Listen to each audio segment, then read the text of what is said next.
આ TRP game ઝોનની અંદર જે ગઈકાલે દુર્ઘટના બની એ ખૂબ જ દુઃખદજનક, એટલા માટે કે કોઈએ પોતાનું વારસોઈ બાળક ગુમાવ્યું, કોઈ પરિવારનું કોઈ સભ્ય ગુમાવ્યું,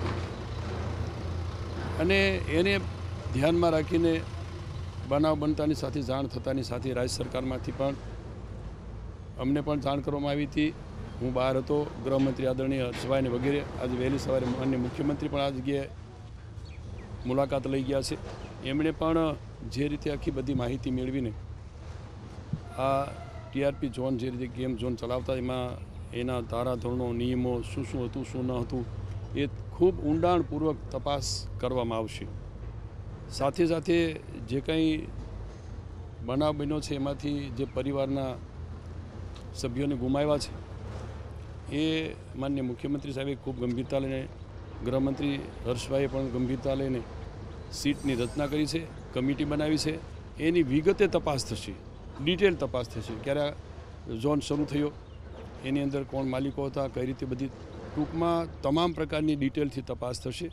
અને એમાં જે કોઈ દોષિત ઠરશે એને સખતમાં સખત સજા થાય એ રીતની કાર્યવાહી માનનીય મુખ્યમંત્રી સાહેબ કરશે. એ રીતે એમને આજની મુલાકાતને અંતે ખાતરી આપી છે. માનનીય હર્ષભાઈ પણ એ વિગતે તપાસ કરવા માટે એમણે પણ સતત અહીંયા મોનિટરિંગ કરીને રાત્રે જ આવી ગયા હતા.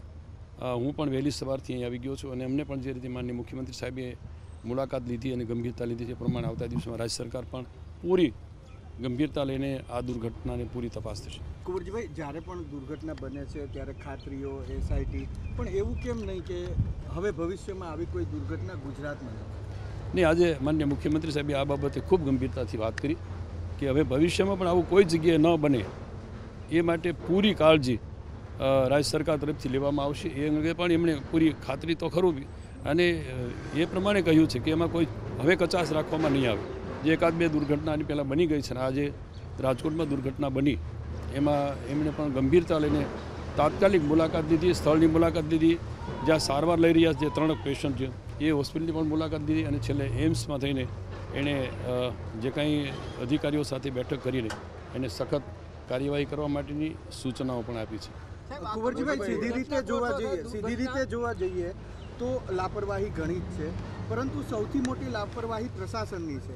આખા સૌરાષ્ટ્રને ખબર હતું કે અહીંયા ગેમ ઝોન છે, પરંતુ રાજકોટના સરકારી ચોપડે આ ગેમ ઝોન છે જ નહીં. અધિકારીઓ સામે કેમ પગલાં નહીં?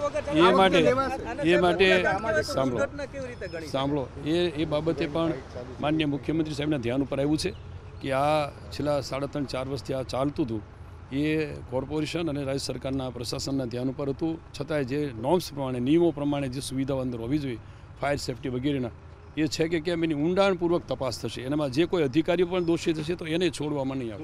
માનવ સર્જિત તો ખરું જ ને, દુર્ઘટના માનવના ભૂલ, અધિકારીઓની ભૂલ, થોડી ભૂલને કારણે વાત સાચી છે કે થોડી લાપરવાહી, થોડી ભૂલ, એને કારણે દુર્ઘટના બનવા પામી છે.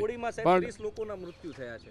હા, એટલે એને થોડી ન કહી શકાય, પણ જે દુર્ઘટના બની છે તો દુર્ઘટના છે જ. એને અમે ગંભીરતાથી રાજ્ય સરકાર લે છે. એને કોઈ હળવાશથી લેવા માગતા જ નથી. એમાં અધિકારીઓ હશે, પદાધિકારીઓ હશે કે કોઈ પણ એના સંચાલકો હશે, એમાં કોઈને કચાશ ગુનો દાખલ કરવો જોઈએ. એ માટે પણ માનનીય ગૃહમંત્રી અને માનનીય મુખ્યમંત્રી બંને આ બાબતે પણ ગંભીરતાથી લઈને એ નિર્ણય કરવાના છે.